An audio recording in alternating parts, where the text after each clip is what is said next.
ভারতবর্ষের মোট জনসংখ্যার অর্ধেক হলো নারী। এই বিশাল পরিমাণ নারী জাতিকে ঘরের কোণে আবদ্ধ রেখে দেশের বিকাশ কোনোদিনও সম্ভব নয়। নারীদেরকেও সুযোগ দিতে হবে, যাতে করে তারাও জীবন সংগ্রামে সামিল হতে পারে এবং স্বনির্ভর হতে পারে। এই ভাবনাকে পাথেয় করে বাঁকুড়া শহরতলির বিকোনা গ্রামের তপতি সিংহ ঠাকুর তার নিজস্ব জমিতে শ্রী শ্রী সিদ্ধ বাবা নার্সারি নামে একটি নার্সারি তৈরি করেছে। এই নার্সারি তৈরিতে সহযোগিতা দিয়েছে সুনীল এগ্রো ফার্ম। এখানে নানান প্রজাতির সবজি এবং ফলের চারা তৈরির কর্মসূচি নেওয়া হয়েছে। এই নার্সারিতে মূলত উন্নত প্রজাতির উচ্চ ফলনশীল সবজি এবং ফলের চারা তৈরি করা হচ্ছে।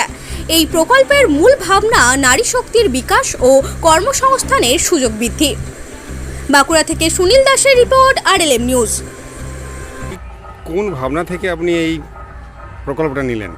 এই ভাবনাটা আমার অনেক দিনেরই ছিল। যখন করোনা পিরিয়ড ছিল, তখন মানুষকে আমি দেখেছিলাম অক্সিজেন না পেয়ে অনেক মানুষ মারা হয়েছিল।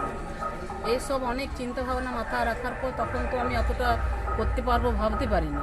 এরপর আমাকে সহযোগিতার জন্যে আগিয়ে এলেন সুনীল এগ্রো ফার্ম।